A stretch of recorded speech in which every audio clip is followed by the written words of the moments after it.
This is Mavis Cognac.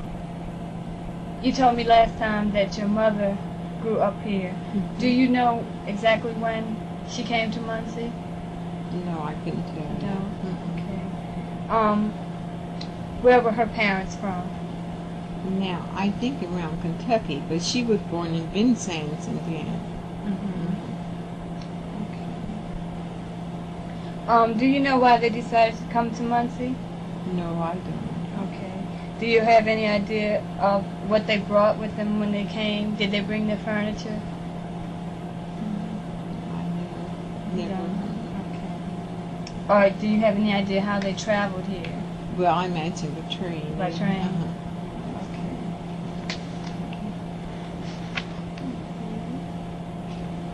What was the name of your school?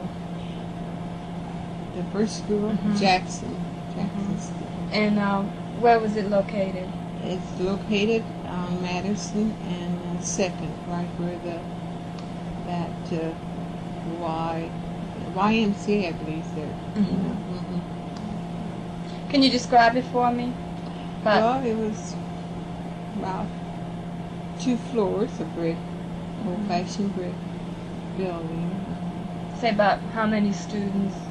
Oh dear, how many classrooms?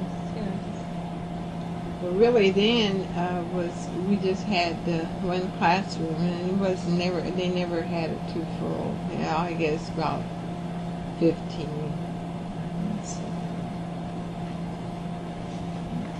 And your school was integrated? Yes. How did you feel about your education? Did you want to go to school? Did you ever want to go to school and were not able to? No.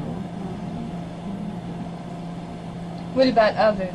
Was the need to work a big reason for not finishing school? Well, that, and then I just didn't want to finish. I think that's a lot of it, but a lot of it was they didn't have the money. But most, generally, it was they didn't want to go.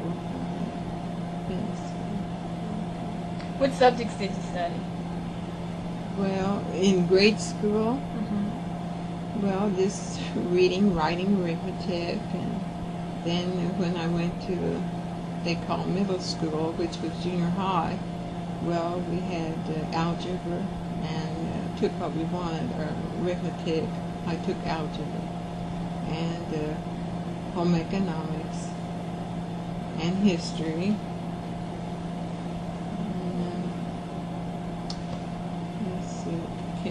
History and home economics and algebra I had there. You could choose whether you wanted algebra or arithmetic, and I chose arithmetic. And history, and we had spelling and writing. They dealt quite a bit with penmanship. It was quite different from now, way they have it, because we had writing, and we had to pass in that writing. We had a certain way we held our hands and everything. When we didn't hold our hands like that, well, we'd get a ruler on our hands.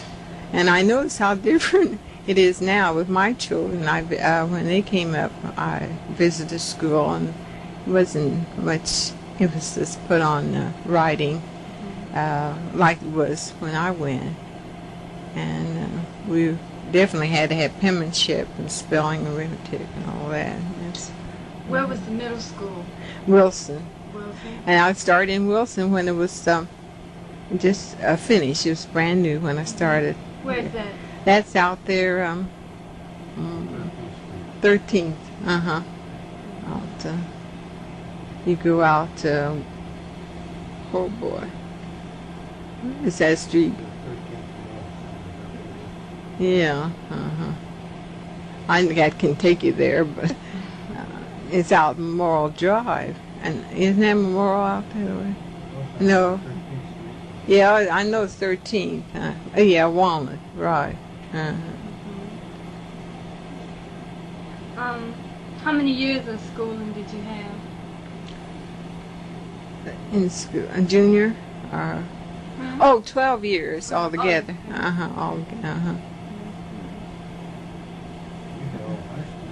Oh yeah, 12 years I've been.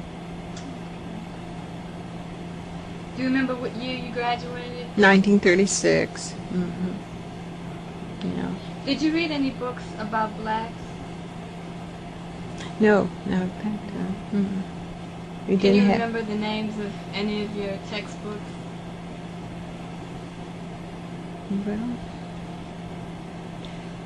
Well, the first textbooks I remember, Guffey's Reader. I never will forget it because I was so interested in that. I've been trying to find Guffey's Reader for a long time.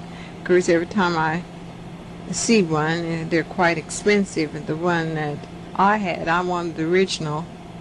And of course, my granddaughter has got one of the newer kind, but I don't think it had the poems in it. There's a poem in there I wanted to find, and it just didn't have it. Guffey's Reader, and let me see. That stands out. Well, it's Reader's Arithmetic books, but I don't know the name of them now. Did whites ever discourage the education of black people? Well, the schools I was in, they didn't, and they took interest in you. Now, I don't know about the others, but I never had any trouble that way. They really encourage you. Of course, I have some friends now. One of my school teachers is still living, and we're quite friends, and I have even worked for her since I've been grown. She's a really wonderful person. Of course, I always thought a lot of her. And there's quite a few, of course, there's some's in the rest home now. But Mrs. Wade, she taught us just like she did the others. Of course, half the time I was about the only colored child in the classes, in some classes, especially when I was up in high school. That was at Wilson? No, at high school, Central. Oh, okay. And it wasn't quite, wasn't crowded with a lot of people. But all of your teachers were white? Yeah, never had any colored teachers. I didn't. Did you go to school with a particular job in mind? When you were going to school, did you ever want to be something? Well, my kind of changed. The only thing, now I think that was the trouble with me. I had my mind on theatrical work, and of course in those days it was hard for you to break into something like that. And I wasn't around any place where I could get a break like that. But you would have to be in New York, someplace like that, if you get a start. Mostly it was dancing, and I like dramatics and things like that. And the reason I didn't that's the reason I didn't go to college, because that was what I liked, and in plays and different things like that. Now, if I came along now, I might have had a break if I could have got out of Muncie or something like that. And dancing, I like that. And things like that. Of course, that's bad. I can see that, because I should have took up something beside that. Do you feel that back in those days, people with more schooling were better off than people without? Well, at that time I didn't. Really didn't, because they got just as far. If I went to college, I would have had to come out and just work in, some people say, white woman's kitchen.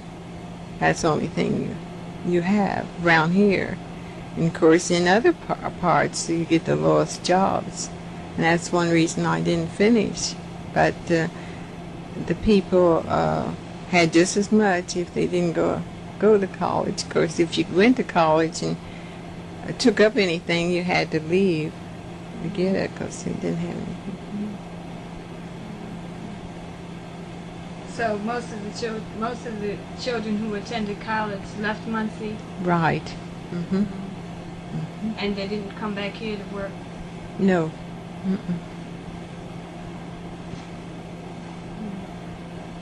Did many blacks who graduated from grade school go on to high school? Yes, they seem to. Most of them. Did any of your children attend college? No, they didn't. I gave them.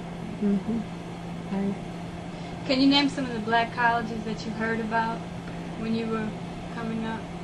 Well, the most was Wilberforce, and then Tuskegee. I heard quite a bit about that because there was quite a few of my friends that I knew and came up with went to Tuskegee. One was Smith Thomas. He was an electrician here in later years, had a good business. And then there was Leo Williams. He came out of school when I did, and he went to Marquette. Now, I think that's in Ohio. I don't know. Marquette? Marquette, is that in Marquette? I think that's in Wisconsin. Wisconsin. Well, he went there, and he became a postman. Smith Thomas went to Tuskegee? Right. Is he still living in Muncie? No, he passed. But he had a wonderful business, electrician.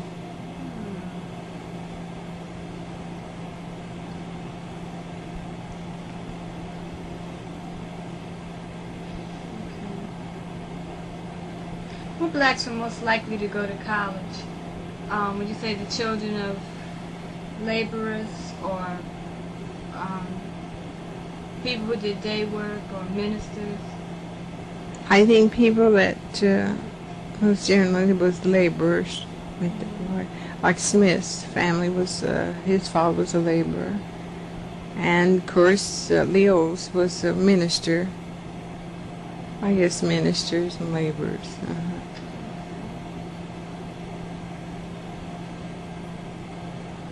What was your transportation to school? Well, a car. Mother would take me. By car? How far away was school? It was quite a distance. I went by car. Most of the time, in those days, we walked. We walked there and come back at noon sometime. And of course, when I went to Wilson, I ate a lot of times in the cafeteria. But sometimes I would walk because I was quite a walker. I still am. I love to walk, and it didn't bother me. About how far did you have to walk? Well, it would be at least over a mile from my. Is that when you were in the country? No, that's when I was in Madison Street. I went to Wilson. When I was in the country, I didn't go. I just stayed with grandmother, and then sometimes go out there, especially when I had to go to school. I wouldn't go because at Yorktown it was all white, and I know I'd probably give me trouble. So mother wanted me to go. School bus stopped, but I just wouldn't go because I didn't want to get into. Were you punished in school? No, I wasn't. No, I wasn't, because I always, and like I brought my children up, I think, and that's what I don't like today, is I always like people to like me, and I know I would have to act civilized, and I always love to get along with people, and mother brought me up like that. And in school I try to mind and obey, and that's what we don't have today. And mother meant for me to. And if the teacher or anything sent word to mother that I did anything, she would took care of it. But I never was whipped or anything in school because I always tried to mind. Did you ever notice if black children were punished more than the white? No, I didn't.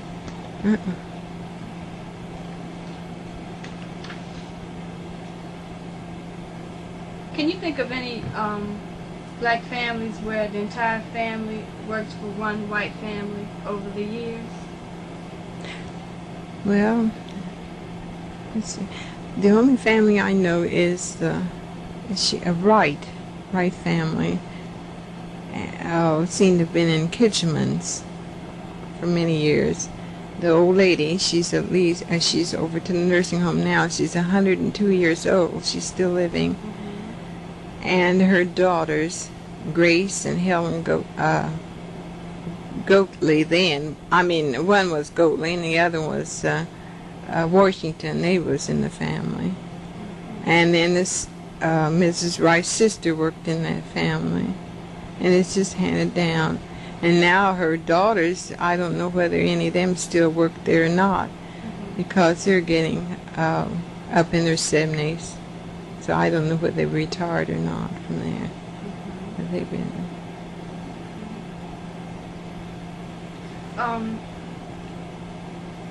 Why did black people lose their jobs? I mean, were there any particular reasons? Well, when I came along, no.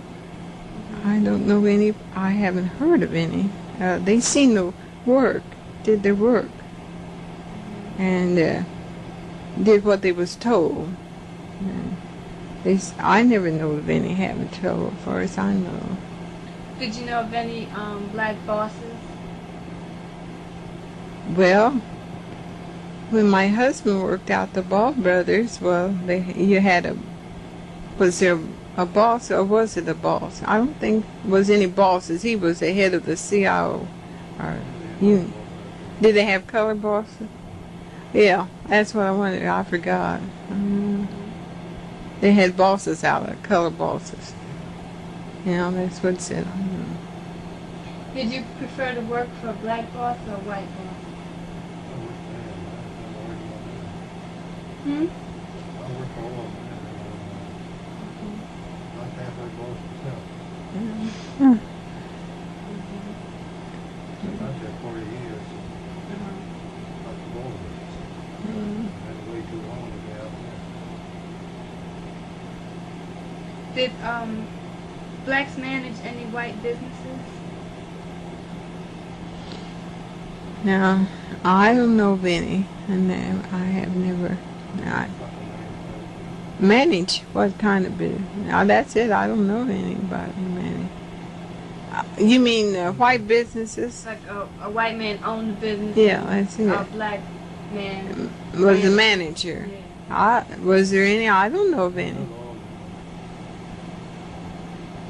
I don't know of any. Oh yeah, but something worthwhile. I never know of any.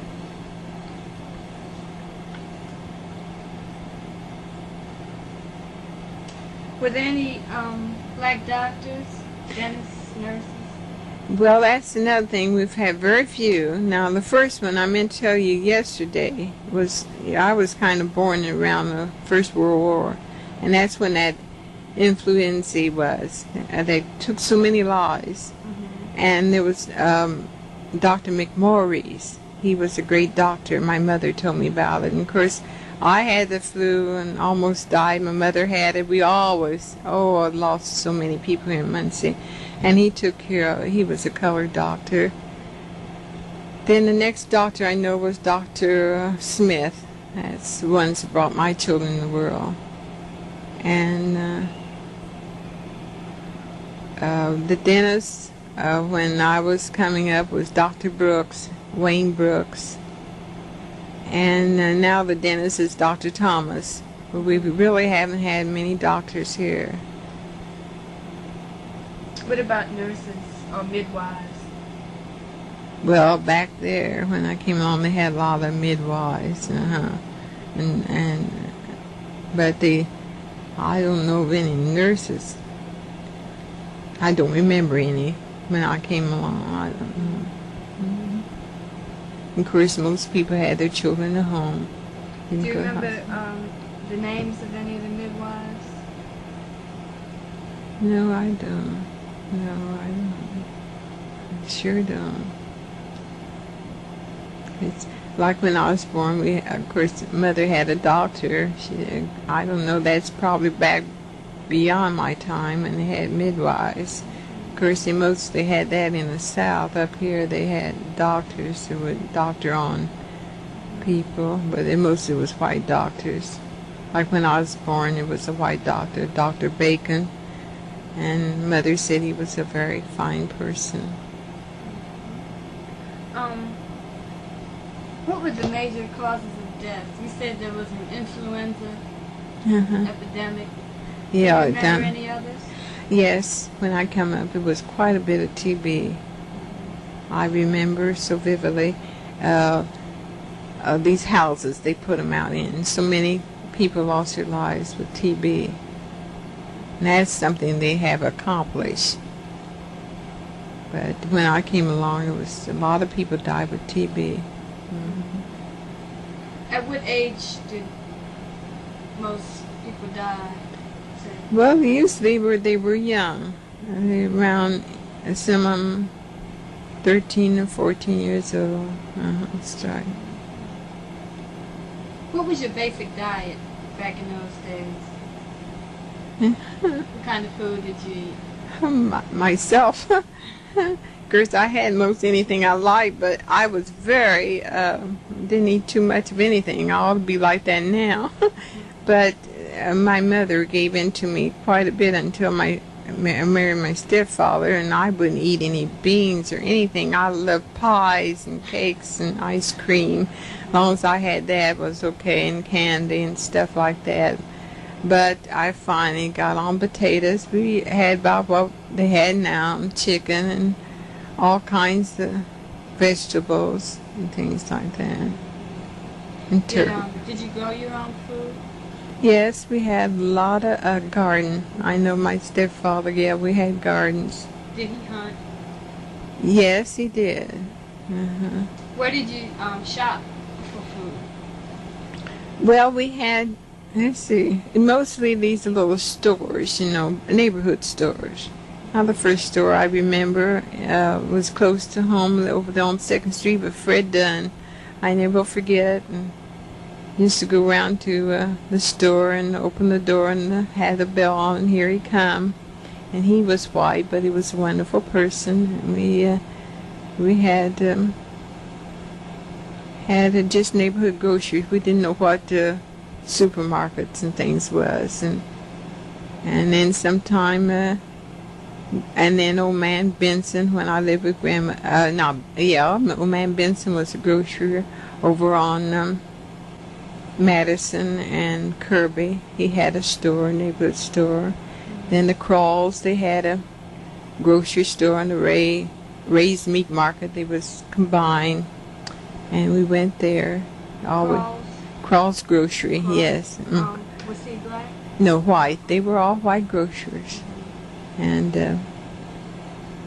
we go there and get our groceries. But we had just about everything. I think it was better food, more fresher food and things like that than what they have now. In the early days, how many rooms were there in your home? Well, how many people lived there? Well, we never.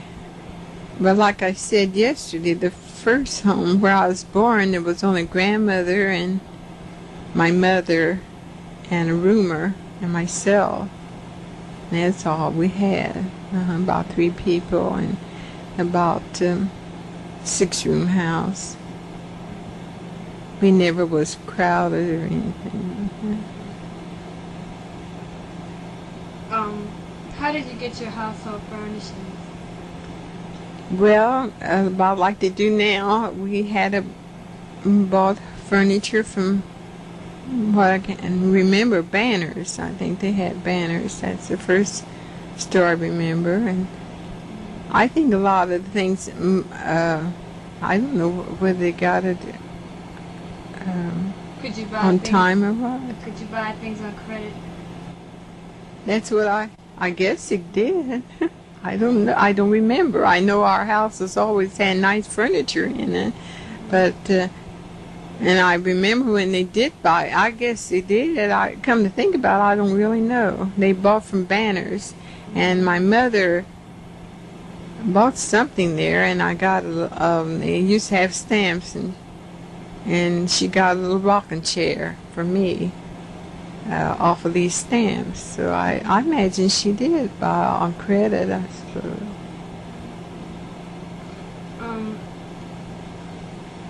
Was there a lot of alcohol and drugs around in Muncie? No drugs, but there was alcohol. Yeah. Whiskey and beer, and alcohol. There was quite a bit of alcohol because I remember I was kind of young girl when, you know, like these alcoholics we have them now and we had them then, that these two men couldn't get the real alcohol or something, and they got the canned heat. They even drink canned heat. And they found them one time in a barn, and they had just turned black, and they were two white men. And some of them was so down, just like they are now. They get so such an alcoholic or drugs, and they'll take anything or bad drugs, why they kill it, and that's what they did then. They got bad, took canned heat, and some of them fixed it themselves. Of course, I don't remember. I don't know what canned heat is, but I know we're talking about it. Yeah, extract, right. Like that. It's awful. Yeah, we had a lot. All my life, I've seen a lot of old drunks. Did you know any bootleggers? Oh, yes. Know a lot of them. Oh, really? I don't know about now. Oh, yes, I imagine so. Of course, I don't know anything I didn't know, but I just knew because I lived around it. I came up. Oh, yes. Yeah. Yeah, right. Right. That's true. They had saloons. I was born right about when and on up. I guess 6 years old. They had saloons down there. They call them saloons, and that's about just like taverns. Yeah. Do you remember any of the bootleggers' names? I hated. Well, Mr. Petty, he was one of them. Yeah, that's where he made his money. That's about what a lot of the colored people had to do in those days. They have really lived like they should, and those people had money. They had lovely homes, and I think that's what caused all that.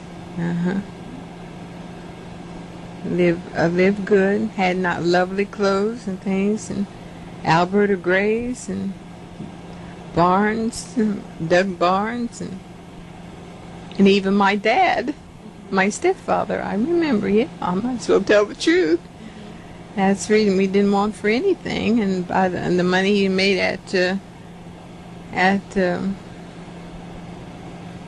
Broderick's and selling beer and stuff, why, he had a plenty. My mother kept a ledger, and I could see how much he made. And no wonder we could trade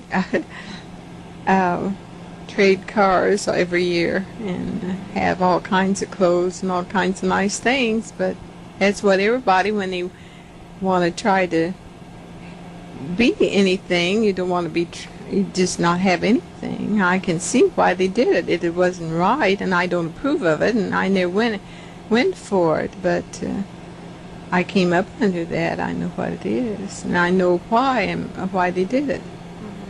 And of course, at that time, they was clean about it, and they had all the white trade. When we lived in the country, we had all the white trade and the big shots, they call them. Some people think they don't go out, but they do, and they did in those days, and that's where Mother made the money, from all the white people.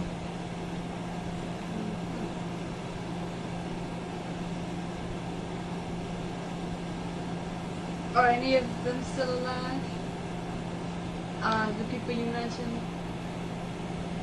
You mean bootleggers? Yeah, one of us. She lives on Second now. She's real old. Alberta Grays. When I was born, her husband had a saloon or pool room or something. I can't remember, but she's always been in. And of course, now she's been out for several years because she.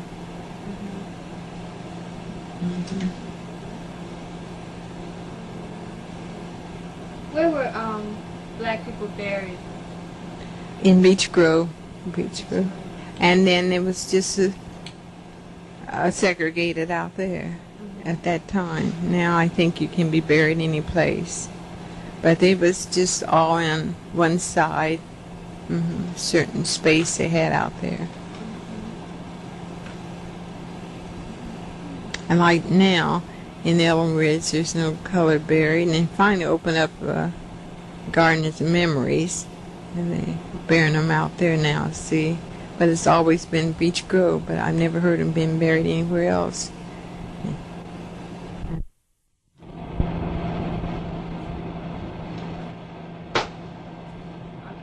Yes, had a lot of them.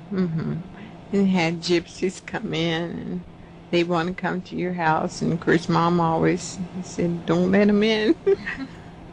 I remember we had so many gypsies come along, you don't see them anymore, and they want to tell your fortune, and of course they had mediums, and then there was a span where you didn't see anything like that. Now you see it again, and it makes me think about when I came up, because there always was having mediums and people, just different women supposed to be able to tell your fortune by the coffee grounds and stuff like that, and balls. They had these, and very superstitious people back there. Did you go to any of them? Well, Mom told me not to go, but I did slip one time. I just want to know what it was all about. But I went one time. And did white people go to them? Yes, most of them was white. That was mediums. Oh, yeah, I don't know. I've heard people being, now in those days I heard a lot of people said you could be hoodooed and all that. Now, a lot of that came from colored people. The southern people that come up here are supposed to put a curse on you and everything like that. Superstitious. I never was superstitious, but my parents was. Do you know of any black ones from Muncie? Oh, that were back in that time? Healers or? No, I don't remember any. It's mostly they come through or someplace, you know. Where were blacks hospitalized? In the home hospital that time. It was mixed, but they take them to the home hospital. Were there any all-black hospitals or rest homes? Oh no, we didn't know what rest homes was, nursing homes. They didn't have any. Usually the older people was right in the house when that's one thing. It's too bad now. But if you had a grandmother or anything, why they died at your house if they possibly could. Now they had what they call the poor farm out there. And it's still out there, but they call that the nursing home now. Now if it got too bad and they can't take care of them, they send them out there, but very seldom. They used to keep their older people. Where was the poor farm?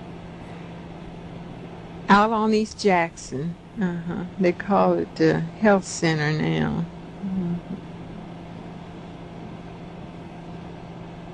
What were some of the best home remedies back in those days? Oh dear. Well, coral and sugar. My mother gave me a lot of that. I used to have What was it? coral and sugar. I used to have the croup, they would call it, and get choked up at night, and she'd give me that, and that cut it right now. I never will forget that because it was so nasty. And castor oil, oh dear, I hated that stuff. And asphydia, they call themselves putting that around your neck, and that to keep you from having disease, and oh, it just stunk terribly. And things like that. Did they work? Well, I don't know. Oh, yes, the coral and sugar know about it, but I don't know about the asphydia, whether they helped you or not. Do you use home remedies now? No. Once I don't go on, no, I don't. I used to when my girls came up. When they have a cold, I would put Vicks salve on them and stuff like that. And of course, mom did too, me. But I don't anymore. I usually, if it gets too bad, I go to a doctor. In the old days, how did people feel about the physically handicapped? What was the attitude about them? I mean, did people look on it as a curse or a blessing? Well, it's the people's mind, just like it is now. Some people, when something happened, they think, well, it's a curse or something. Sometimes that comes up in a person's mind is the way they came up. Or if they're people was superstitious, you kind of put that in your mind. Everything that happened to you is cursed or something like that. Or you've been a bad person, you're an awful person or something like that. And I know, like myself, my first daughter, she was afflicted, because I just couldn't give birth to her, and they had to take her with instruments, and it kind of messed her up.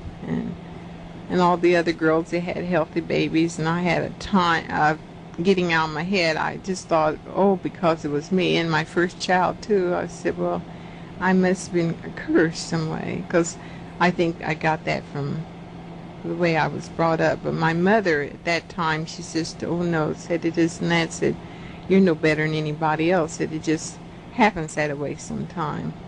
Of course, in later years, like now, I would know it wasn't any curse. That just happens to anyone. Anyone can have trouble that way. Do you remember any people who were in a wheelchair or blind or deaf? Yes, I do. One was Mrs. Sawyer, and all I remember, she was an old lady, and she lived, seemed like she, but I know somebody had to be there. Now but she helped herself quite a bit, and people would go in those days and look after them, take care. My grandmother was good about that, going in, taking care of people like that, and I've been over to her house a lot. I've never seen anybody there when I come to think about it, and she was in a wheelchair. And I always remember Miss Sawyer being in wheelchairs. Or if anybody was ill, grandmother would go. And there'd be other people like that too, come in and try to help you. We were neighbors. We knew what was going on next door. And we cared about them, and if anything went wrong, why, we did all we could.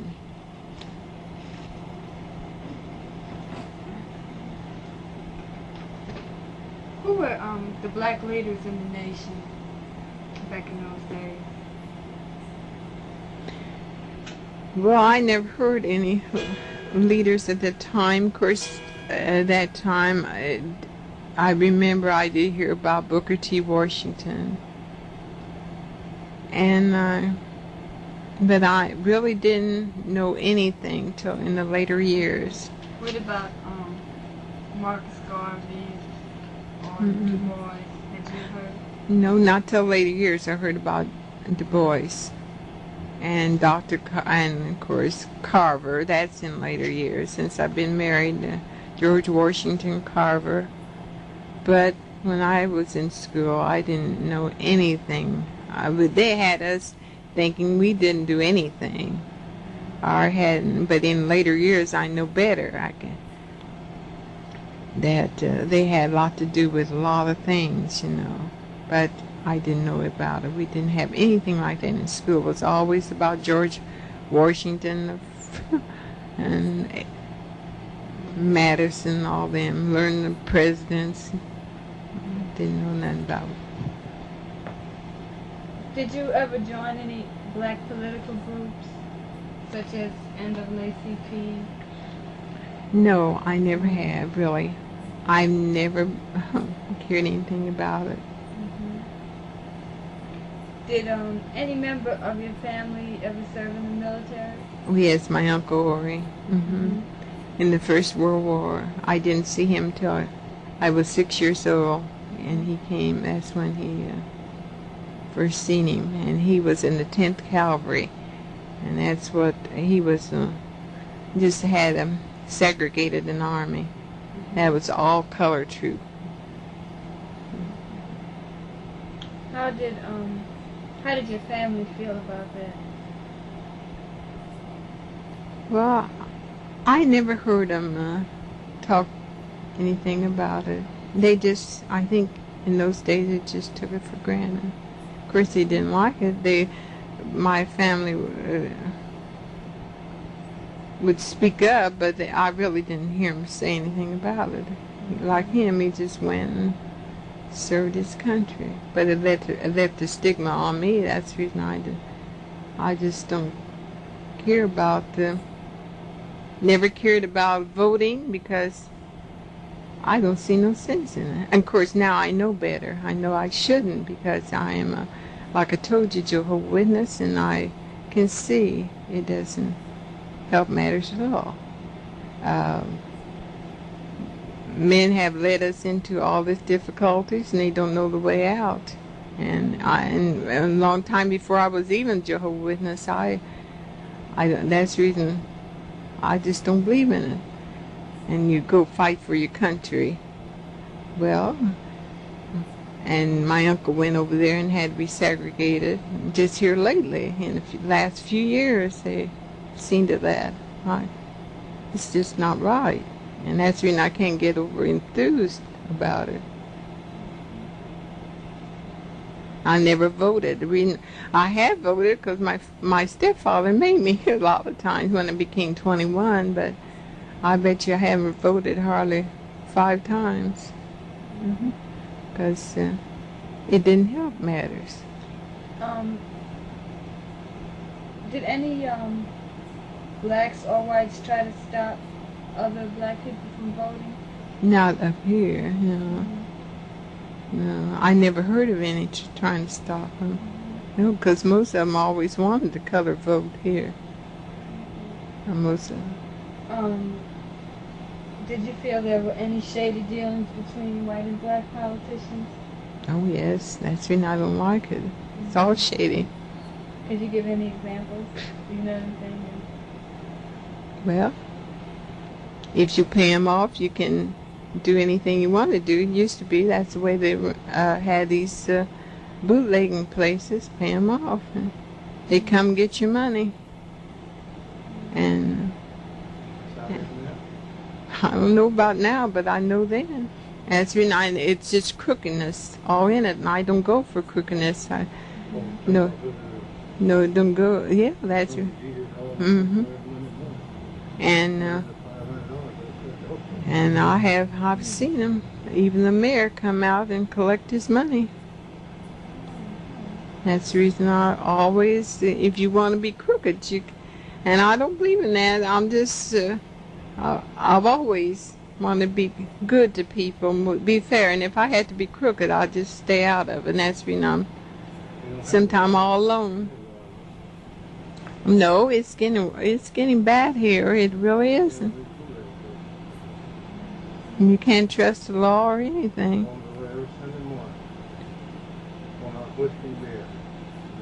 Why, sure, that's what they did.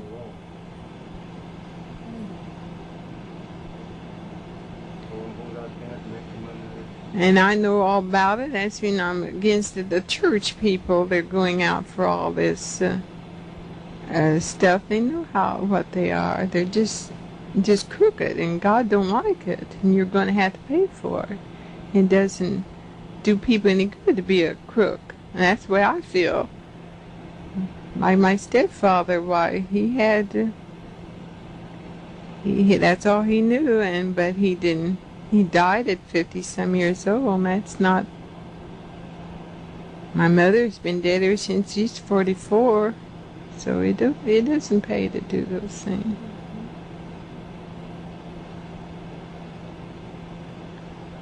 Who were the local black leaders back in those days? Anybody in the community? Local black leaders.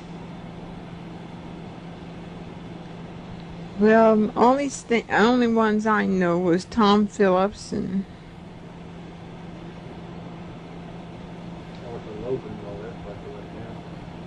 Well, I don't know about, was he in politics? Of course he would be in politics, yes. What's his name? Arthur Logan.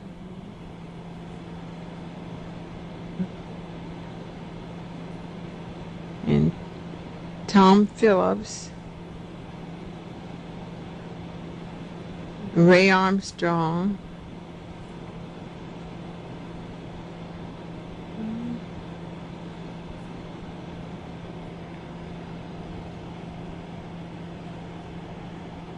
Are any of them still in Muncie? No, they're all dead. They're dead. I don't know of any older people now. Right. Of course, Lucille Williams. I think she's Lucille Williams and Helen Washington and Grace Foreman and they're and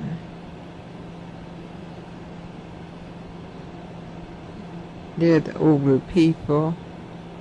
Let's see.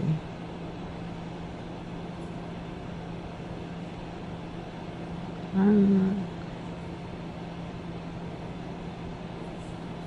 They're really standing out. They just about fights you're used to about politics and things like that. That's nothing I don't like. And when you go up there to vote, why they swinging things in your face, and you know already know what you're going to do when you go up there. And then I don't like the way the white people uses the colored people.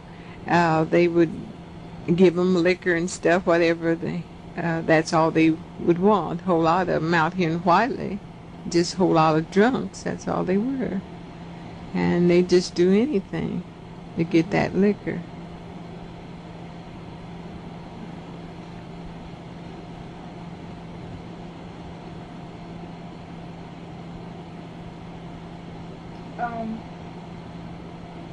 Were your grandparents slaves? No, they weren't. No, as far as I know, my grandmother's mother must have been in that, because that's what I'm saying. We're all mixed up. My grandmother, it's a mother, husband was an Irishman. And he died when I was 6 months old. My grandmother's father, he was half Irish, half colored. It's something back there, Irishman, had, must have been my grandmother's, I don't know how, but it's back there, it's all mixed up, I know. And slaves, that's what it is.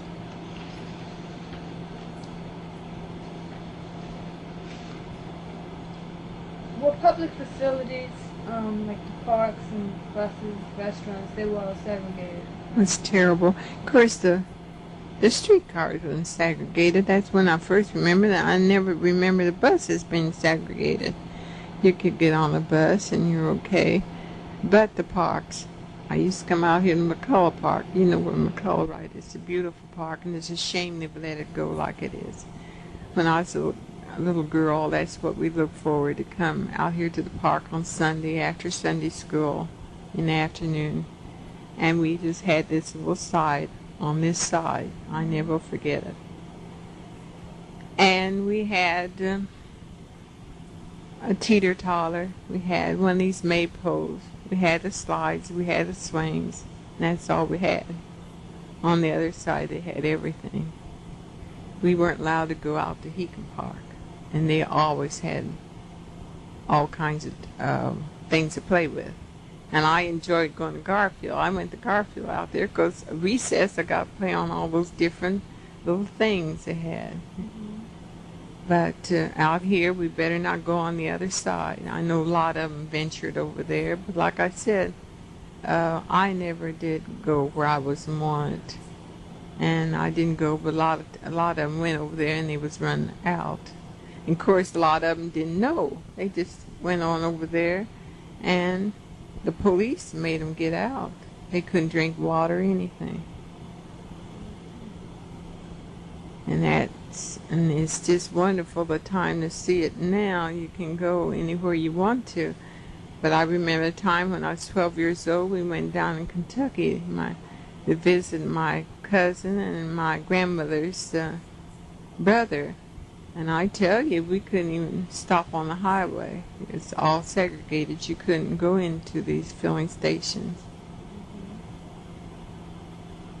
How many children did you have? I had 4. Can you tell me their names? Do they still live in Muncie? Yes, my 2 older ones are dead. That's Phyllis and John.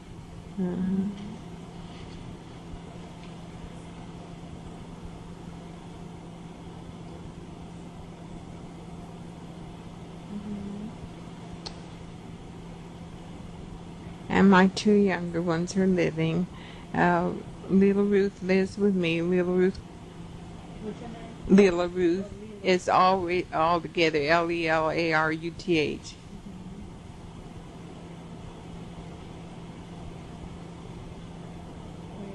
And Lisa, she's married to.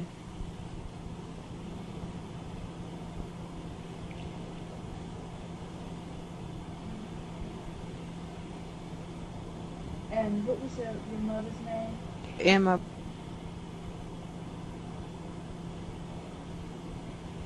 And your father? My father. Now, my real father was Will. And your stepfather? Walter.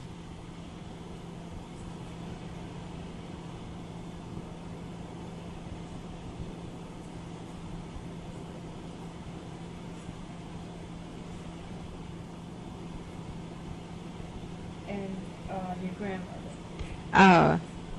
Maggie.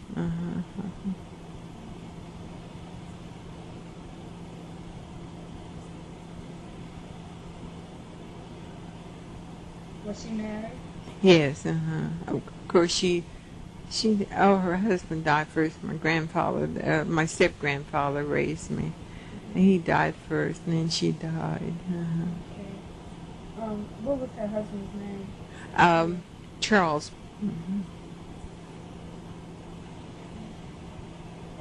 Is that related to George? Yes, that's his father. Yeah, George and John. And,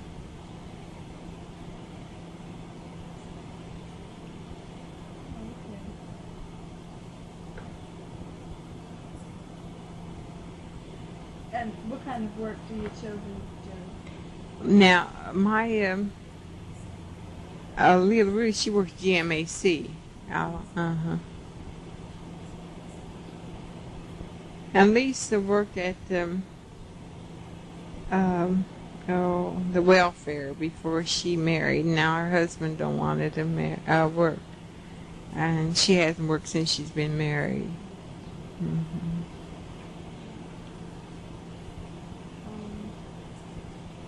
Back in the old days, who decided the rules for the family?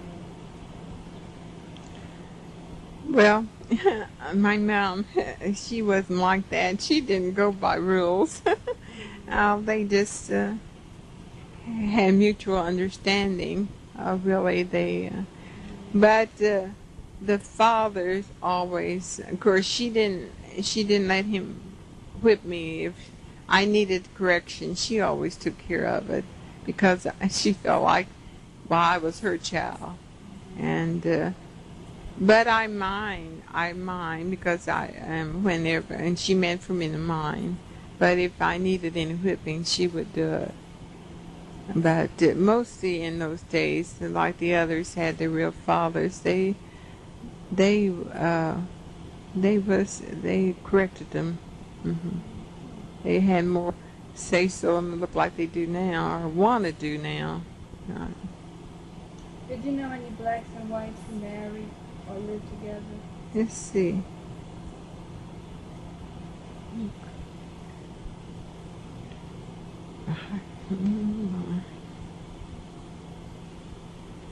I can't remember those times. I know a lot of people, I've heard of them going out with each other, but I never heard them marrying. I just heard. How did the black community feel about that? About interracial couples back in those days?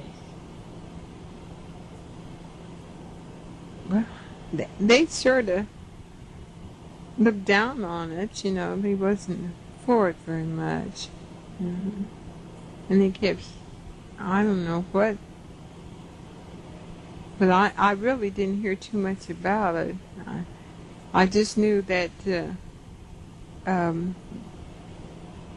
there had been a lot of mixed up, because I know a lot of mixed up in our family, but I really didn't ever see it. I just heard about it, you know. But I don't know of any intermarriage at that time. Only, yes, I do. Hallie Robbins and Maury Robbins. Of course, he looked like a white man. And he always, and that's the way they did too in those days. They was just as bad as white people. Those half white people, and they was from Dark County. Now they're not like that now. Of course, some of them wasn't like that. And when they did marry anybody, they married the darkest ones they could find, just about. But it was very seldom. They always wanted, you know. And of course, I can't see. I don't believe in letting your own race down because you can pass for white. But I don't blame them for passing for white on account of one reason: they could get jobs. I know a lot of them pass for white. I've had some in my family pass for white because they could get jobs. And I don't blame them a bit. But I blame them if they just shun their own race. I always have. And I know one lady, she was, there were a lot of slip-ups back there when I came up, and she's been dead a few years, and her father was colored, and her mother was white, and she just wouldn't even speak to him, and she got so that she just pretty much lost her mind. And she used to pass grandmother all the time. She wore all black, and I don't know what, and she always had gloves on. I don't know whether her hands was darker or what, but she always wore. And in those days, you used to say a woman in black, and I always was scared of her. I just knew she was a lady in black, but come to find out, she just. And in later years, when I was working, I used to see her, and she was a seamstress, and she was had a miserable life. And when she got on the bus, she just sat on the edge of the seat. She didn't even want to sit by colored people. And of course, I can't, and I do fault the colored people. They knew her father was colored, and they was baller, and I think that's the reason they just get on the bus and I think that's wrong. And that's just hurt that woman something terrible. And she always by herself. And then finally, I did see her once out to a Christmas thing, and she was with a white man, and she was laughing. That's the first time I've seen that lady laugh, because I always seen her by herself. You remember her name? No, I don't. But now I remember her. She stands out so much. Of course, there were a lot of slip-ups back there. There was mostly white having colored, and them kids would always. I had one colored, and he wasn't much behind. Wasn't very far from behind me, and he wasn't. He was about my color, only he looked like a Hawaiian, and he passed for until later years, and then he changed. And there was another girl. Her mother was white, and she used to come out to my mom's a lot. She was just as fine as she could be, and she was married to a white man, and she had a miscue with a colored man, and had this child. And a long time she wasn't paying attention to colored, and she looked colored, but she wasn't paying attention. She married white, but till later years, she began to associate with color. And she still around? Yeah, she's still around. Can't remember her name. Her father was Royal Grider. He was that Grider family. They were a beautiful family. Them boys were really oh, good looking. Yeah, Virgil. I think he's about the only one living. But oh, he had some brothers. Oh, they were good looking. And this Royal Grider. Oh, of course, all of them is older than I was. But I remember Royal. The girls was just crazy about him. And they're about all dead. Was Robin still around? Amari is. She's in the nursing home out there. He married my cousin, and I lost my cousin last October. I was surprised that he married because my cousin was about to color me, and I remember the time he wouldn't. And he said Friendly Heart? Yeah, out there on East Jackson. I think they call that Friendly Heart. They've been here. And he had a barber shop, and all he did was work on white. Yeah, Mari. Yeah, I've heard of. He was married to my cousin, and they had a home over on Kirby, and she died. Now he's an invalid. He's been an invalid for a long time, and I was surprised when he married Lucille. I don't know. Do you know if she's able to talk to him? Oh yes. Oh, now the last time here last week, my cousin up here from Phoenix, that's my cousin, sister to his wife, she went out to see him, and he's kind of, last time I took him, he was there in the barbershop business for years and years, and that's what, his legs, I think, went bad. He's had trouble in his legs busting open, and so I don't know if he was, well, you could try him, because he has had good mind, but this last time, and since he's been out there and they've taken away his television and things like that, and he just in the room, I imagine that would make his mind kind of lapse. But he might be able to answer some. Do you know how old he is? He's in his 80s. He was way older than my cousin.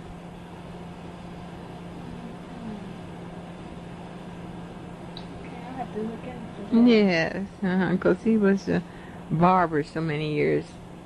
Mr. Green had, I look at Mr. Green's column all the time because he always talking about old times, and he's had right about Maury and Lucille.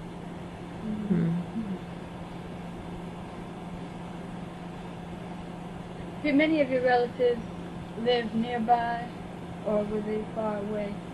No, they all seemed to be around here for a while, except my Uncle Ori, that was in the Army. He never was around.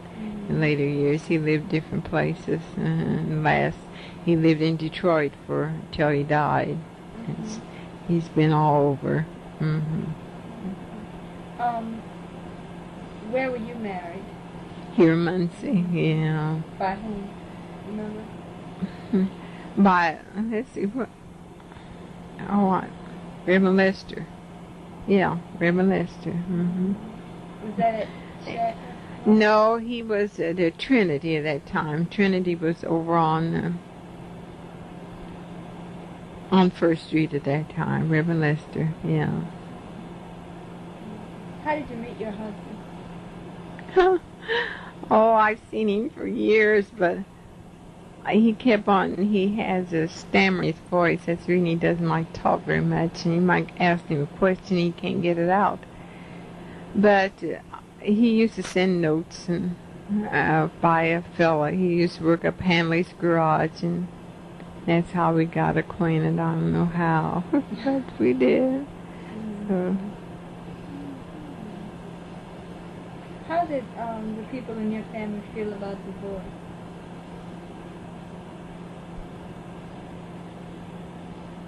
I really haven't heard him talk. I know how I feel about divorce. I just really, if it's possible at all, I don't believe in divorces.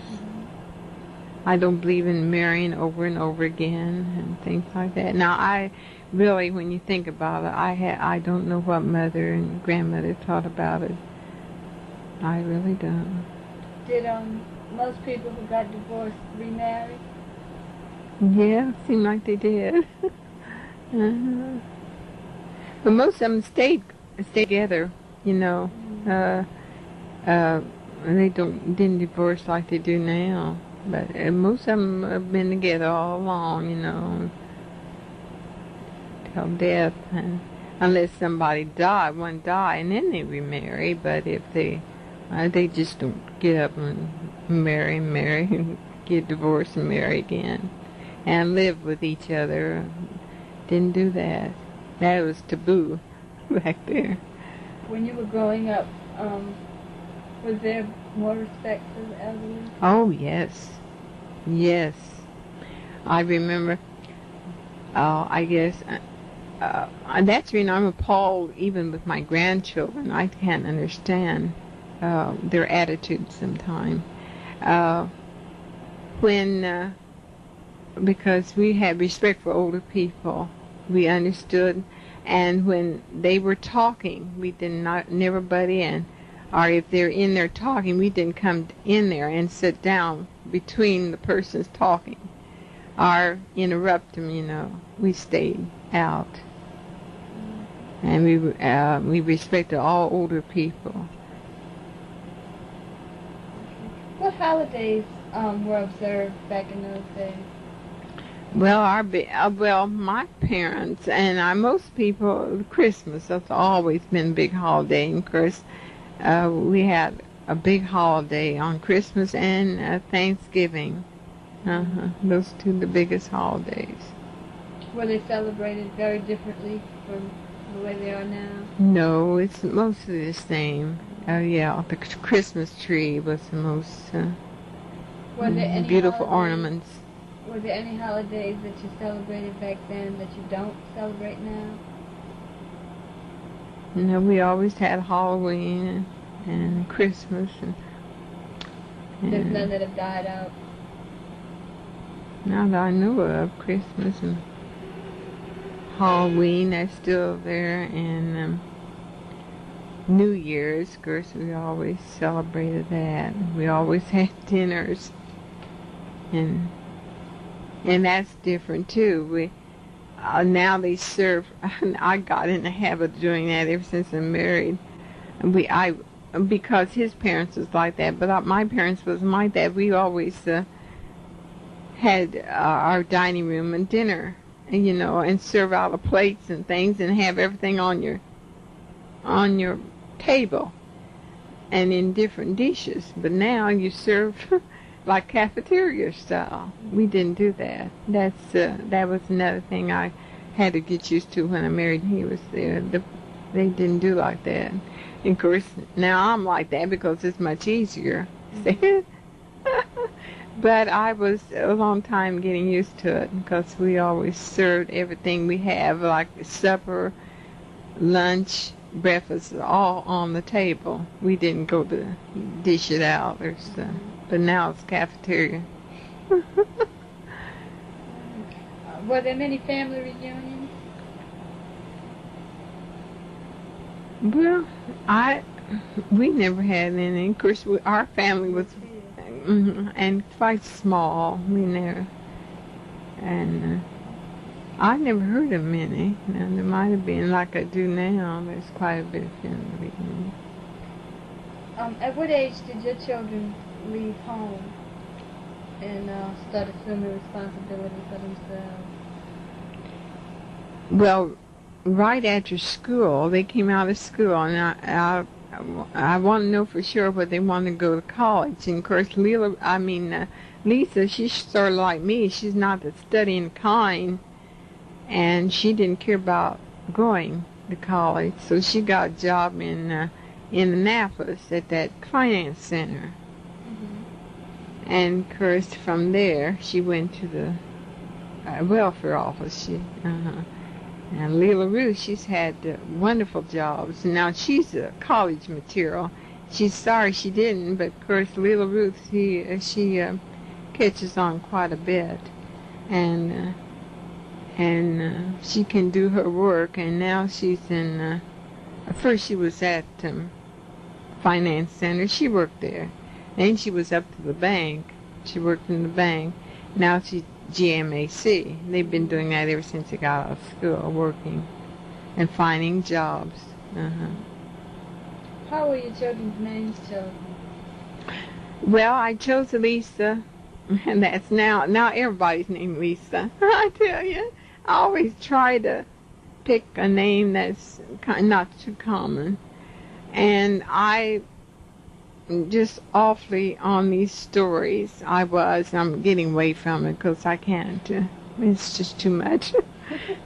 And many years ago, before she was born, I had there was a story on Against the Storm, and I heard Lisa, and I thought it was so beautiful. And then Lisa came along. I named her Lisa because I never heard Lisa. Now it's Lisa everywhere. We lived on Carver Drive. That's before we moved here. We sold our house all on Carver and came here. And there was a young woman down the street. And of all things, she named her little girl Lisa. Then she had another girl, and she named her Little Ruth. I was just... And see, Little Ruth's different too. Now, I went to school with a girl named Little Ruth. We went from, kind of small, Jackson on up. And I thought that was the prettiest name. I said, if I ever have a girl, I'm going to name her Little Ruth. It's different, you know. I named Little Ruth, and I don't hear many Little Ruths. But this girl named Little Ruth. And then there was another woman out there on Carver Drive. She was second door from me, and she came, and she was expecting, she coming to my house, and young woman, and she said, how you spell your daughter's name? And she wanted to know how to spell Lisa, and I told her, and she named her daughter Lisa. I don't know why they do that. I never would do that, but they did. But I was really astonished when I heard that lady named her two children, Lisa and Little Ruth, on the same street. Oh, I don't know why Mary did it. She's a lovely girl. I think she's sweet as she can be, but she's sure. And everywhere you go is Lisa. But when I named Lisa, it was not common. But that's the way it is. And Phyllis, that was another girl. We were in high school together. I liked Phyllis. I named her Phyllis Marlene. Her name was Phyllis Marlene because Marlena Dietrich. You know, I was all into this theatrical stuff, and I went to shows all the time. And Marlene Dietrich, she was that's the way their names came along. In the old days, did you and your family attend church? What church? Oh, yes. I came up in church in the Cradle Row. I came up in Calvary Baptist Church over on Jackson.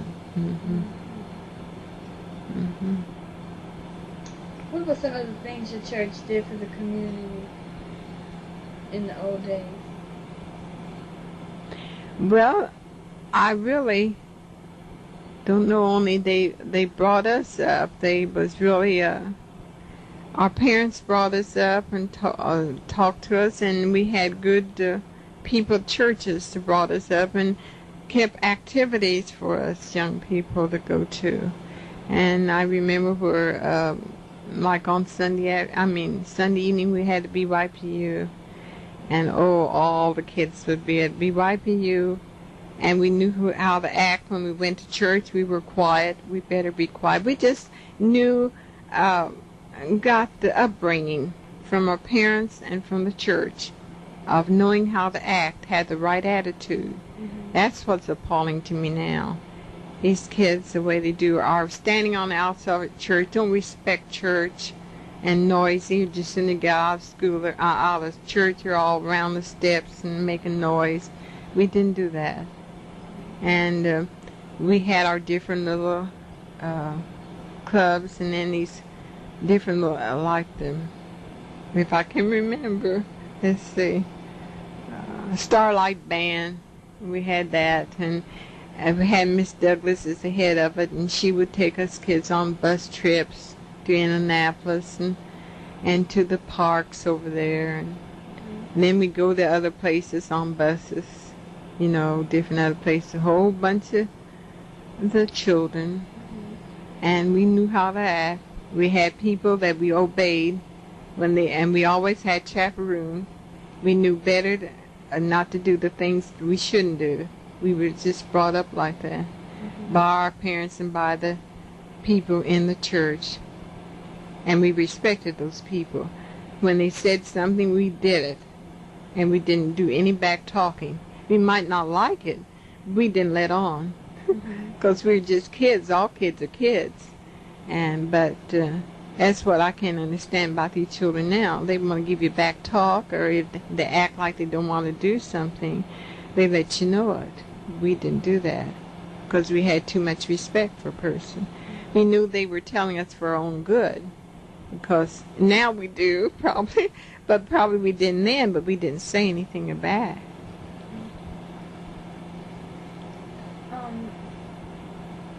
Was there violence against blacks in your community? Was there ever any? Do you remember? I can remember only these Ku Klux Klan. He was awfully prevalent around Muncie.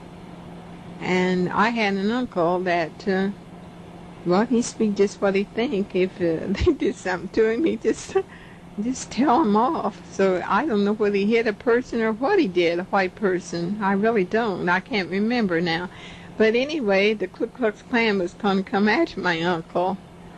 And so, like I told you yesterday about what they were going to do, these boys that was hung up in Marion. Well, all the people was at my uncle's house, my mother and my stepfather and some more people ready for the Ku Klux Klan. But no Ku Klux Klan came up.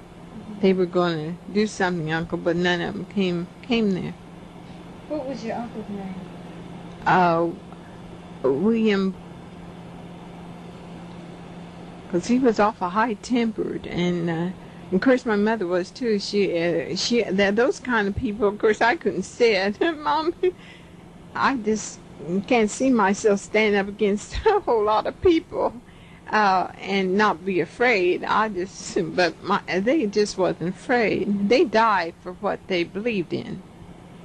And they wouldn't take no foolishness. That's when my mother said she would never go to the South, because she said she'd just be killed, because she wouldn't get off the street for them or anything. In those days, they said that the South was bad, where you had to go get off the street, where you had to, when you go get tobacco, you had to go in there and say, Mr. Prince Albert, I want a can of Mr. Prince Albert and all that. Mother said I wouldn't do that, so they just would have to kill me. And that's the reason I'm not going down there. What would you say were the major fears of black people back then?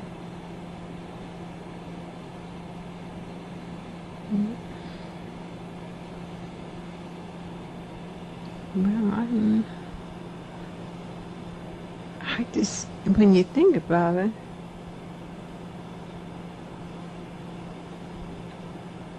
I really don't know.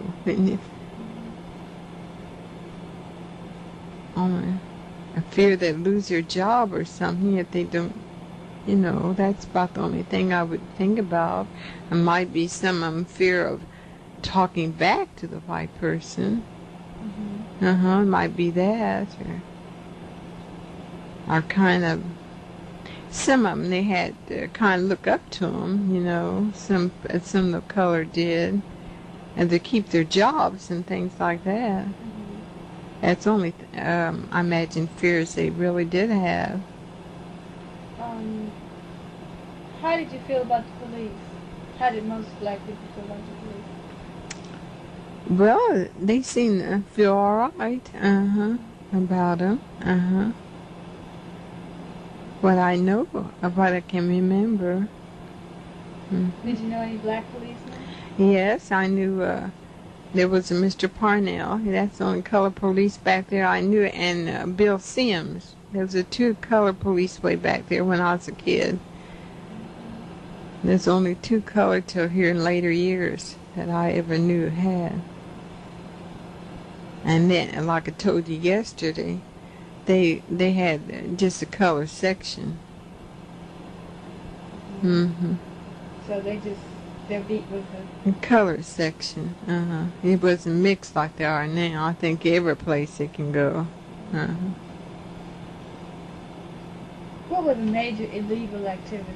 Illegal? Mm-hmm. Well, it would be bootlegging, they call it. That's...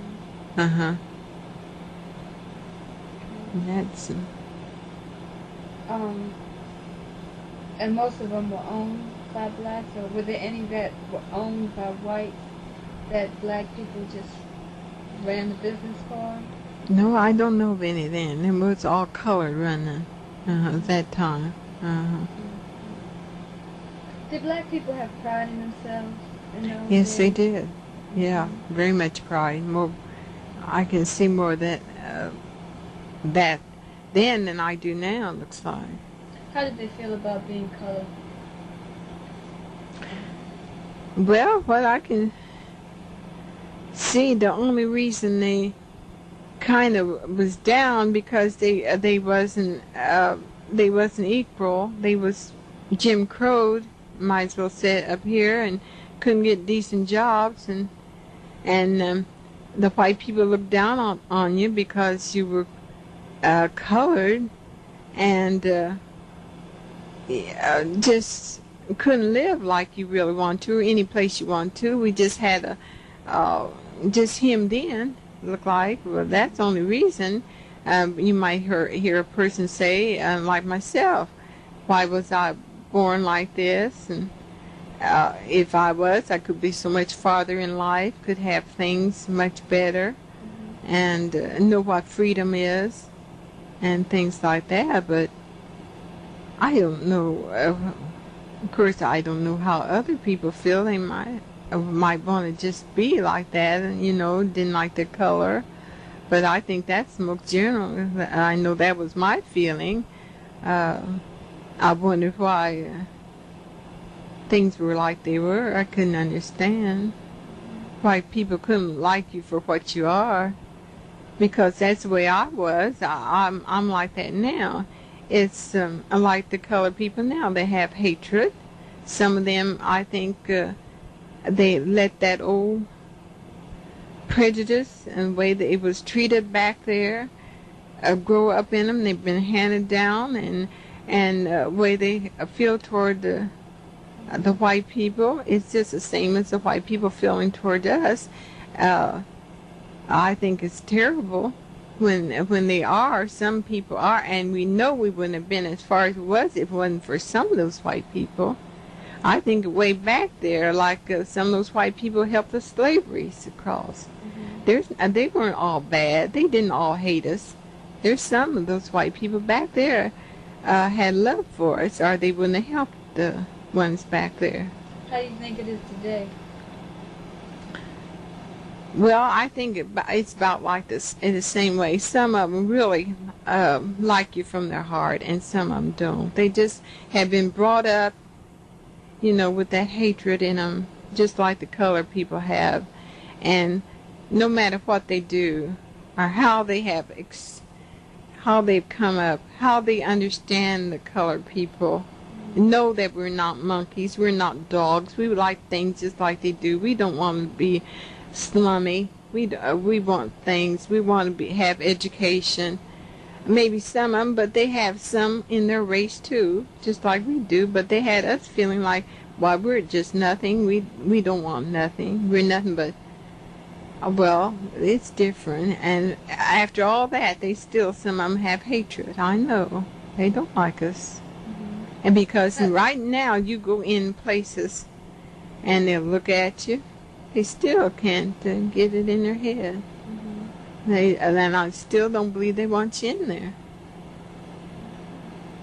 How do you think they feel about you personally? I know you're Jehovah's Witness, so there aren't very many black Jehovah's Witnesses. I know.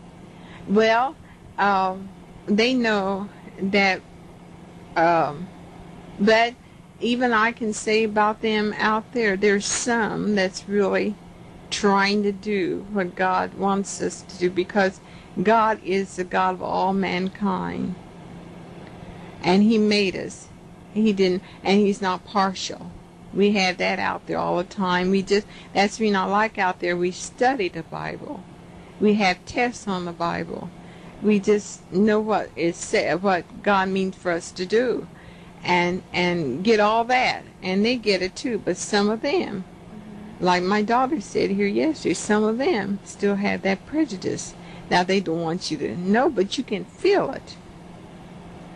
They just aren't quite out of it yet. But they know they can't live in a new system unless they get out of that. But, of course, it takes time for people to change. I understand that. That's what I tell my daughter.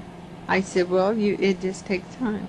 Like where she's working, now, she has excelled. She does her work. She's never off or nothing. But they have promoted people. They're very prejudiced out there. And that's when Lil Ruth just hates to go to work, because she's kept back, The others, they promoted over her, but she's hadn't had no promotion, nothing.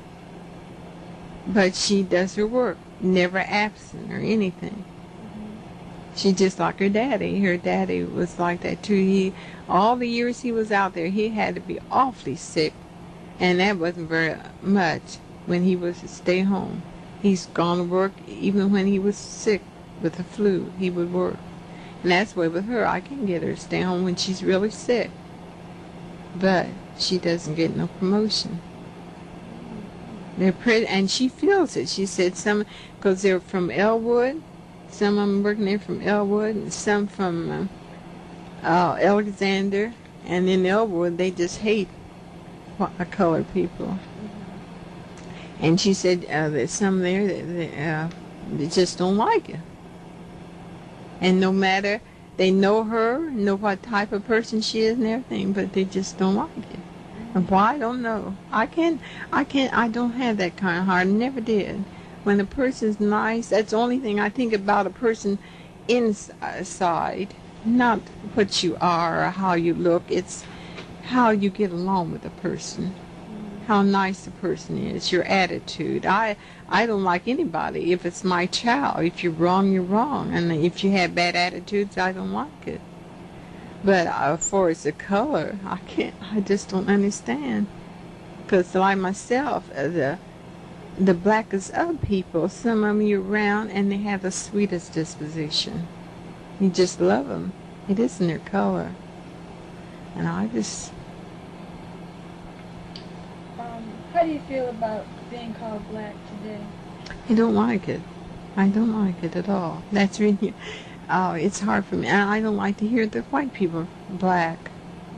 And that's a new trend, and I don't like it. These young people want to be called black.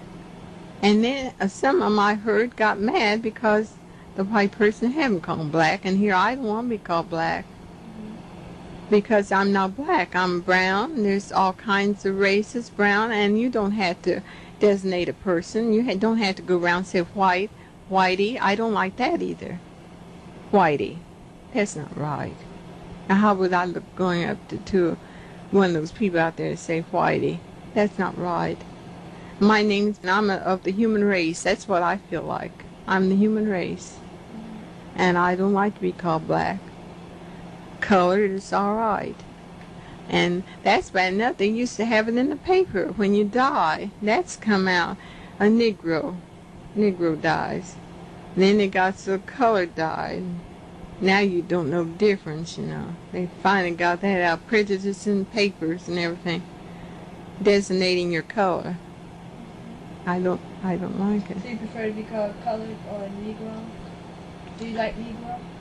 Yes, that's better than black. How do you feel about being called an Afro-American? Well, that's okay. Of course, in fact, I don't know what I am. But I can't. That's what's so bad. You can't even trace back where you're at. And when you trace back, maybe Haley, He traced back, but I don't know how he did it. Yeah, I imagine it cost him a lot of money. Have you ever heard of the African-American newspaper? I think I have, yes. And the Black Star Press? No, I haven't heard that. I sure like to get those papers. I love colored papers. I know up in Cleveland, they had the Cleveland paper. And when I came up, we used to have the Pittsburgh Courier. They sold the Pittsburgh Courier and the Indianapolis News. Now there's nobody here now that sells the Indianapolis paper. What about Chicago Defender? Yeah, I took that when I was young. Now there's nobody that sells that here. Have you ever heard of the Journal and Guide? No. And Crisis. Is that, you ever heard of that? Now we used to have that here in Muncie when I come up. Now we don't even hear of that. How did you get the newspapers? Usually by some colored person selling. They sell it from the home or pass it around. We had one lady, she had to sell hairdressing and cosmetics, and she had it in her home and sold it. Last time I got it was a young girl out here. She was passing it, and then she gave it up, the recorder. But of course there's not very much in the recorder anymore. But it did keep you up sometime on news. And Pittsburgh Courier, I always liked that. I haven't had it for years. They used to be around here. In the old days, did people talk much about Africa? When you think about it, no. Not like they do now. Do you think that sometimes colored people were angry Oh, yeah. about Africa? Oh, I don't know about that. Okay. They probably was ashamed what they always told us about Africa. And we was wild in the jungles and didn't have going around half naked. Well, who wouldn't be ashamed to come from? Instead of that, why, it's not like that. Of course, when I came up, it was a lot about Haile Selassie, you know. And he was kind of on the try to have something, but all the rest of them, they pictured us like we was out of the jungle somewhere. Well, who would be proud of being from a jungle? Did you ever think about Africa as a homeland? No, I never thought about it. I never thought like that. Do you think people have pride today? Well, in fact, I don't. Some people. Because if they had pride, they wouldn't do and act like they do. So you think it was better in the Yes, I do. Because we wanted to have pride, to let people know that we're not ignorant. I think that's the reason that it appalls me how these young people act now and go the way they look and everything. In those days, we had to let them know. That's the only way we had to let them know that we're not just nothing. And that we have sense enough to know how to dress and have nice things as they did. We had pride that way, yes. And I think that has been lost through the years, the way they do. Like my daughter says out there, the GM said the way they come in, and she just flinches because she knows how those white people are. Now, if some of their race come in looking bad, they don't say a thing. But you let our race come in there, the boys with their hair all in these stupid cornrows and things like that, and acting ignorant and just act something terrible. Because we have the inferiority complex, that's what makes you have inferiority complex when they do things like that, because they always think we're tagged like that, but all of us are not like that. How do you feel about the new style bush? Well, some people looks fine with it, and some don't. It's according to how neat it is, but some of it's not neat. Some of the cornrows are neat, and some of them are not. And some of them look all right on people, and some don't. See, I came up with that just because of the style, that's no sign you look right with it. You have to be careful. You have to see whether it goes along with you or not. Everybody can't wear those styles. Now, some people with cornrows, I see them on television with this, with long hair, you know, and it's all and it's pretty on some people, and then some people don't look right in it. How did men and women beautify themselves back in the old days?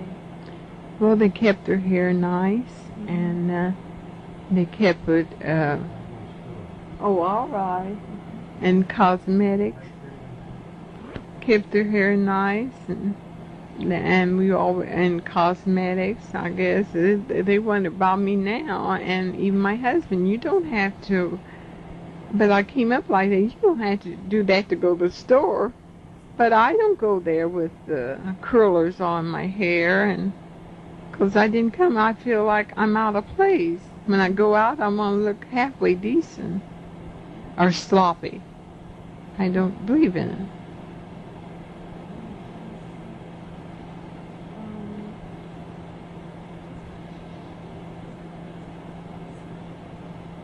In the past, how did black people feel about working for other black people? They didn't like it, huh? No. You think they preferred to work for white people? I think they did. Why? I don't know if it was their feeling, they don't want another one over them or not, but in fact, they really didn't have no, there wasn't anybody that ever worked that I knew of under color, but I don't think they would have liked it. Of course, my mother, she used, and they didn't mind it. She had ladies that do ironing for another colored person, and they never minded at all. Or clean sometime. They didn't seem to mind it, but it was in general. They had other people working for them, other colored people working for colored people. It's mostly for white. So I don't know. I just feel like they wouldn't like it. Of course, the people, mother usually would know them anyway, and she'd pay them, you know. But they didn't seem to mind it. In the past, how did most people feel about fair-skinned blacks? About what? Fair-skinned blacks. Well, I think they were jealous. I think one reason, they were jealous. I really do. I think they've always been like that. I know, like myself, I'm not fair-skinned, what you can say, at all. I don't consider myself, but I used to have real long hair, and I never had, and people didn't. You have a hard time if you have hair or you have fair skin. You really had it, and I had it. That's when Mama would have to come pick me up. And I was hurt. I've been hurt a lot because I never really had no girlfriends at all, true girlfriends, like, and I couldn't understand what it was, and I always had nice clothes and long hair, and people in those days, and now you can't hardly find people.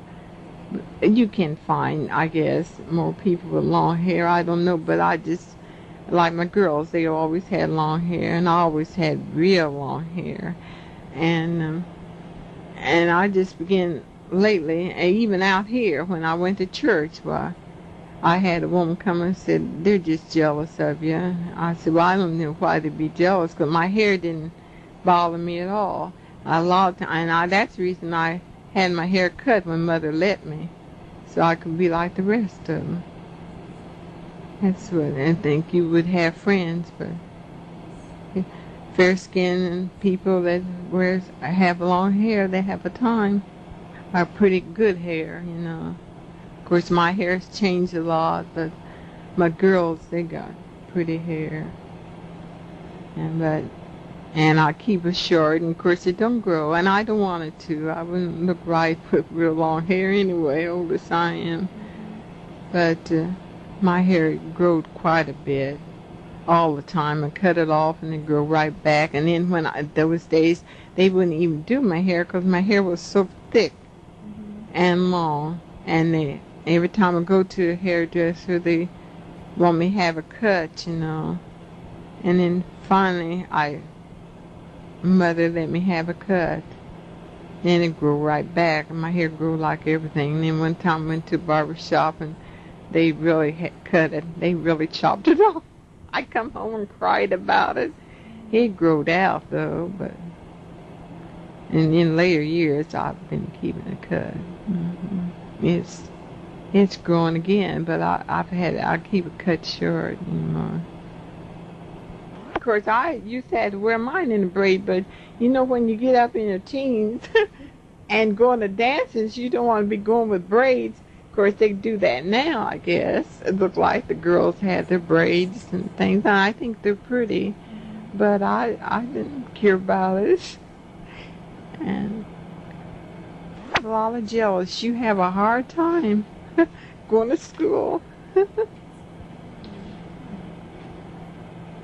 Well, do you think that fair-skinned blacks were better off or worse off in terms of jobs and Who?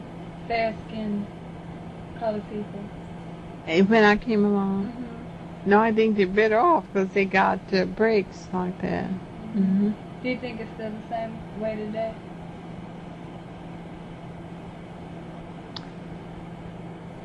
I don't think so. It's not as bad as it was then, because, oh no, you see, a lot of these are supposed to be, because I remember at the time, no, it had to be fair, you had to be kind of nice looking and nice hair.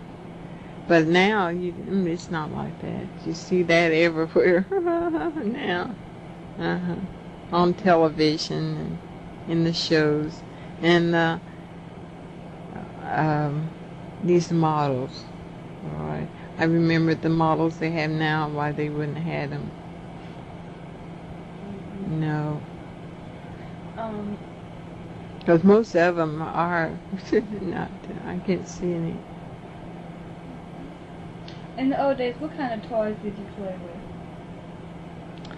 Oh, I had the buggy, skates, and dolls. I love my dolls, and blocks, balls. And another thing I liked very well, and even when mine came along, I couldn't hardly find anything like that. Like I said before, I always loved dancing, and Mother would get a little toy, you know, and sometimes you find a little colored man on that tap, and you wind him up, and he'd tap all on the thing, and I enjoyed that. Were there a lot of colored toys around? Not too many. About the only things like that. We didn't have any colored dolls until mine came along. They began to have colored dolls, but we didn't have them. But they were all white dolls, but they were big ones. Now I've had great big dolls, and boy dolls and things like that. I love dolls. I had a lot of them, and we didn't have paper dolls like the children have now. The way I always loved to play with paper dolls, and the only way I had it was through my mother got the Montgomery Ward book or the Sears book, and I would cut them out, you know, and play with them. And then Mother get me. We had doll houses, and I had a doll house and furniture and things like that. I enjoyed that. And little Ruth, she always loved dolls and paper dolls. And I was so happy I was able to go uptown and they'd be in regular books. And that girl, I said, oh, how I would love to have them because they were really interesting to play with, you know, because everything was fit. And then Mother would get the Chicago Tribune, and I look forward every Sunday for the Chicago Tribune because there would be one little sheet where there would be a doll and a little dresses you could put on them. Yeah. Did who were your favorite actors and singers, entertainers? My favorite was in the I Love Jazz, and I brought up under jazz. It was Duke Ellington, Louis Armstrong, Noble Sissle, of course, on the jukebox. We used to have a jukebox around the restaurants, the ink spots. I really thought they could sing. And the Platters. And then a Noble Sissle, Lionel Hampton, and Cab Calloway. Oh boy, he was going big. He's still doing all right in his white suit. I got to see. Yeah, Lionel Hampton. Yeah, and well, that other man, I've seen him. Let's see, Earl Hines. Earl Hines. He used to come on the radio. Earl Papa Hines, they used to call him. I remember him. I liked him. Did you ever see any of it? Yeah, Duke Ellington. I danced by Duke Ellington. Where was it? Now, it was out the field house at that time. Can you imagine? That's the first time Duke Ellington was here, and I got to go to dance in Muncie. Then the last time was just before he died. He was out the Emma's Auditorium, and I got to go. Me and my daughter and granddaughters. Here in Muncie. Muncie. To hear Duke Ellington. How long ago was it at the field house? Do you remember? Oh dear. Is that a very long time ago? About 5 years ago, just before he died. I don't know how long. It was about a year before he died. He hadn't been dead too long. He was here. I was thrilled to hear him. Did you ever see any black movies? The first black movie that I ever seen was I was in school. I was in high school, and I thought it was a thrill of my life. I got to see a picture named Hallelujah, and it was at a Strand Theater. And that time we was barred from the theaters, but I got to go there on account of my class went. And they had these color shows, but yet they wouldn't let you go. But I got to go on account of my class went. And that's the first time I was in the Strand Theater. Till later years. And then I got to go. But they had to. How do you feel about yourself and your life and what you've been able to accomplish? Well, myself, sometimes I think, and I shouldn't think like that, in which I know better. I haven't accomplished very much. Really don't. But I'm thankful that my daughters have had good jobs and didn't have to, see too much of what I've seen. But I think I would like to accomplish more than what I have.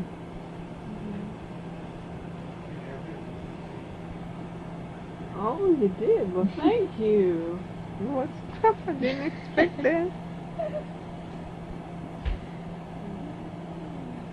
How do you feel about America in the past and the present and where you think it's going? Well, to tell the truth, it is about the best country. I would hate to be in some of these other countries. I know we've had some awful times, but it's not as bad as the other countries. Of what I can think of now, we have more liberty now. and we really don't have it. I don't know about that. It's getting so it's a dictatorship, but it seemed to be getting worse, which I know by biblical it's getting worse, and we're in our last days. I do know that. Whether people don't want to face up to it, but it is. Because when I first came out here in Whiteley, in the last last 10 years, I imagine, where a person could be able to walk the streets at night and wouldn't be afraid to be robbed or hit in the head, but you better not walk the streets now.